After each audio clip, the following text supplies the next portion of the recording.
മുണ്ടക്കൈ ചൂരൽമല ദുരന്തബാധിതർക്കായി പിരിച്ച തുകയുടെ കണക്ക് പുറത്തുവിട്ട KPCC പ്രസിഡന്റ് സണ്ണി ജോസഫ്. ഭവന നിർമ്മാണത്തിനായി കോൺഗ്രസിന്റെ ജോയിന്റ് അക്കൗണ്ടിൽ ആകെ ലഭിച്ചത് 5,38,00,000 രൂപയാണ്. ഈ തുക ഭൂമി വാങ്ങാനും മാപ്പിനുമായി ചെലവായി. വീട് നിർമ്മാണത്തിന് ഇനി പണം പിരിക്കില്ല. വീട് വയ്ക്കാൻ AICCയുടെയും KPCCയുടെയും ഫണ്ട് ഉപയോഗിക്കുമെന്നും സണ്ണി ജോസഫ് പറഞ്ഞു.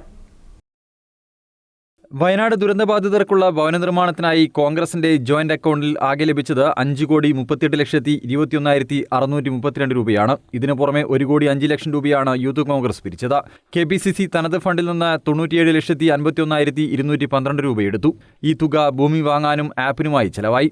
നിലവിൽ അക്കൗണ്ടിൽ വീട് നിർമ്മാണത്തിന് പണമില്ല. എന്നാൽ KPCCയുടെയും AICCയുടെയും ഫണ്ട് ഉപയോഗിച്ച് വീട് നിർമ്മിക്കുമെന്നും സണ്ണി ജോസഫ് പറഞ്ഞു. ഭവന നിർമ്മാണത്തിന് വേണ്ടി ഞങ്ങൾക്ക് ആകെ ലഭിച്ചിട്ടുള്ളത് അക്കൗണ്ട് വഴി, ഒരു joint അക്കൗണ്ടാണ്.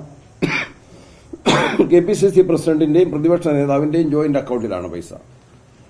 K Sudhakaran KPCC president ആയിരുന്നപ്പോൾ അദ്ദേഹം പ്രതിപക്ഷ നേതാവ് BD സതീശനുമായിരുന്നു അക്കൗണ്ട് ഹാൻഡിൽ ചെയ്തത്. ഇപ്പം ഞാനും പ്രതിപക്ഷ നേതാവ് ആണ് അക്കൗണ്ട് ഹാൻഡിൽ ചെയ്യുന്നത്. ആ അക്കൗണ്ടിൽ ഞാൻ കേരളത്തിലെ ജനങ്ങളോട്, മലയാളികളോട് പറയുന്നു, ആകെ ഇതുവരെ ലഭിച്ചത് 5,38,21,632 രൂപയാണ്. അതിൽ യൂത്ത് കോൺഗ്രസിന് 1,05,00,000 രൂപ യൂത്ത് കോൺഗ്രസ് പിരിക്കുകയും അവരത് KPCCക്ക് നൽകുകയും ചെയ്തു.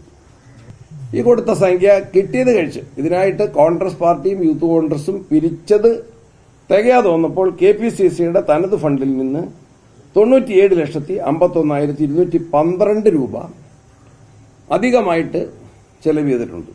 ഇനിയും ഞങ്ങൾ പൈസ അത് സമാഹരിക്കും. AICCയും അത് രാഹുൽജിയും പ്രിയങ്കാജിയും ഉൾപ്പെടെയുള്ള അവരുടെ നിയോജകമണ്ഡലത്തിലെ ഒരു സംഭവം ആയതുകൊണ്ടും KPCC ഏറ്റെടുത്ത ഒരു സംഭവം ആയതുകൊണ്ടും ഞങ്ങൾ അതിന് ഇനിയും പാർട്ടിയുടെ പണം കണ്ടെത്തിക്കൊണ്ട് വീട് നിർമ്മിക്കും. കണ്ണൂരിലെ തെരഞ്ഞെടുപ്പ് നീതിപൂർവമാകാൻ കേന്ദ്ര തെരഞ്ഞെടുപ്പ് കമ്മീഷൻ ഇടപെടണമെന്നും സണ്ണി ജോസഫ് ആവശ്യപ്പെട്ടു. News desk Kannur vision.